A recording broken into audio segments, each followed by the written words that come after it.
5 seconds to go.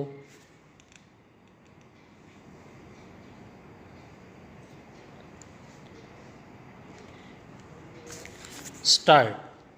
Mr. Deputy Chairman, let me take this opportunity to draw the attention of the government and also of the House to some of the important factors and the vital situation that is obtaining in the country today. The prices of essential commodities are soaring up like anything. The prices of even food grains and edible oils are increasing day by day, and the life of the common man is becoming miserable. There is no use of preaching to the business people, black marketeers, and hoarders unless the government takes some stringent action against the black marketeers and hoarders. I do not think the business community, which is bent on making money, only interested in its business of making money. The business community is not there to do any social service to the people. They are there only to make money. As such, black marketeers and hoarders should be punished, and I may even ask why the MISA should not be used against such undesirable elements in this country.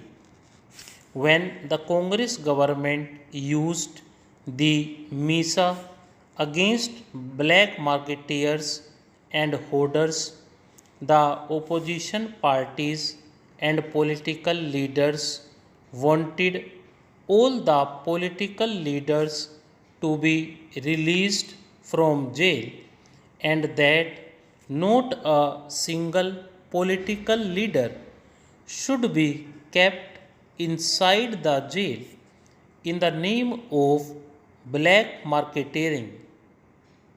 But at the same time, they never wanted the undesirable elements to be let out.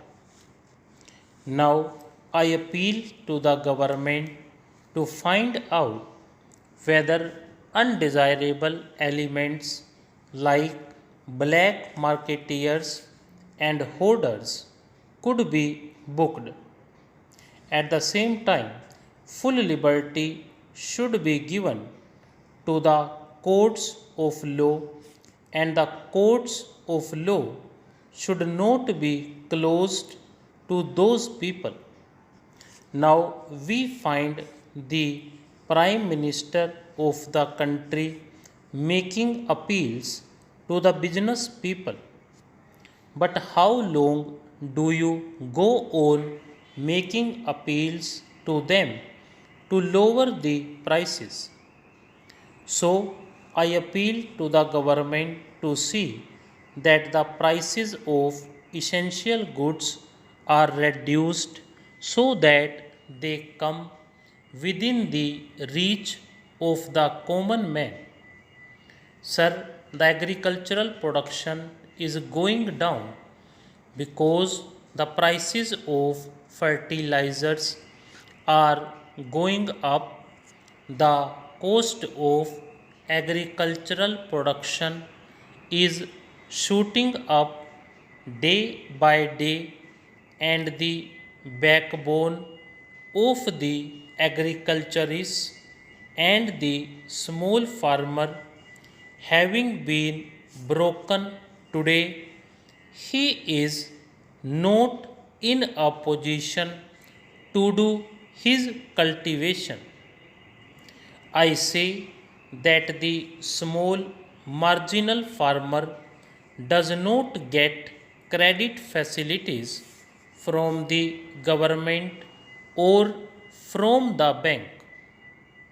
So I appeal to the government to help the agriculturists and the small farmers so that they may do their cultivation work properly and the agricultural production of the country is increased.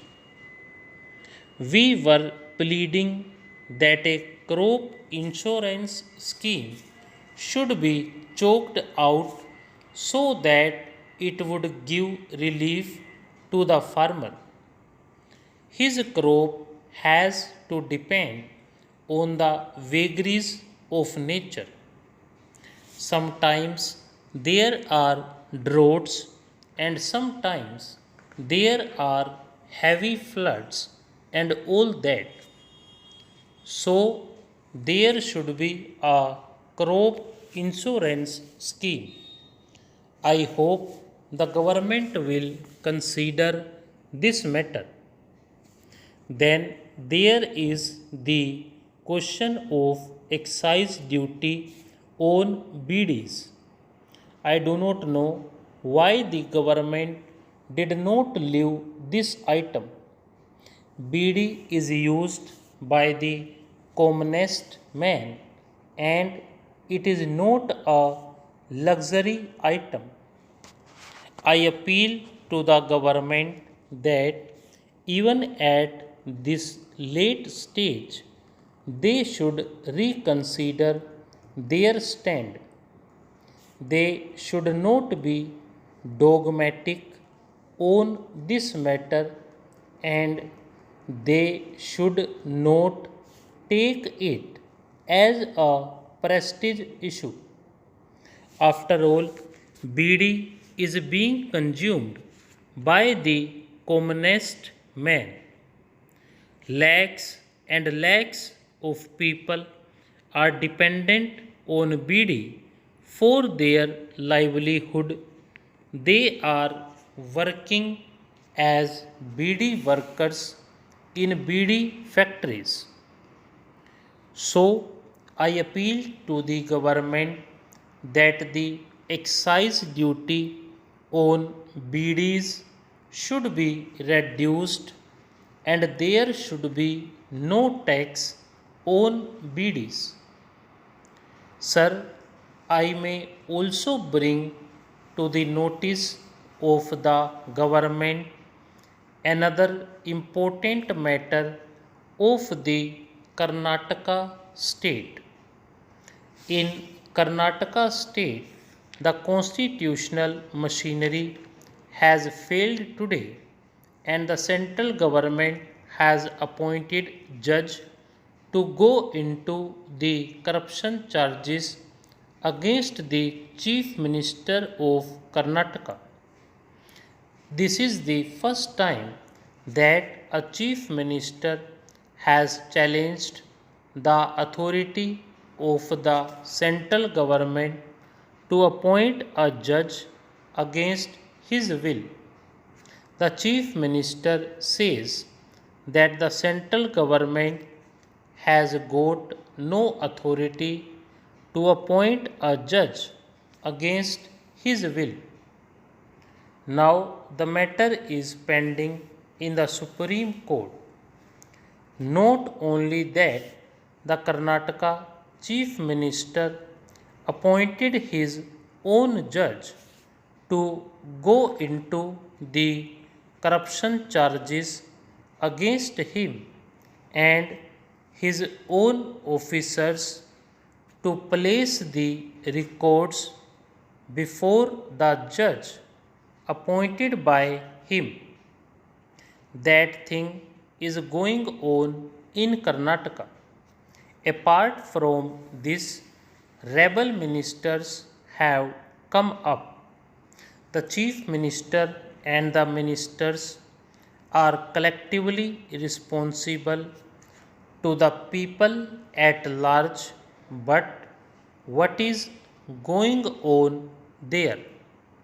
The chief minister has no confidence in his own ministers. They are known as rebel ministers. Neither have they resigned from the Karnataka cabinet, nor has the chief minister shunted them out. These are the affairs of the Karnataka state. I plead the central government to take appropriate steps to run the government machinery smoothly. Stop.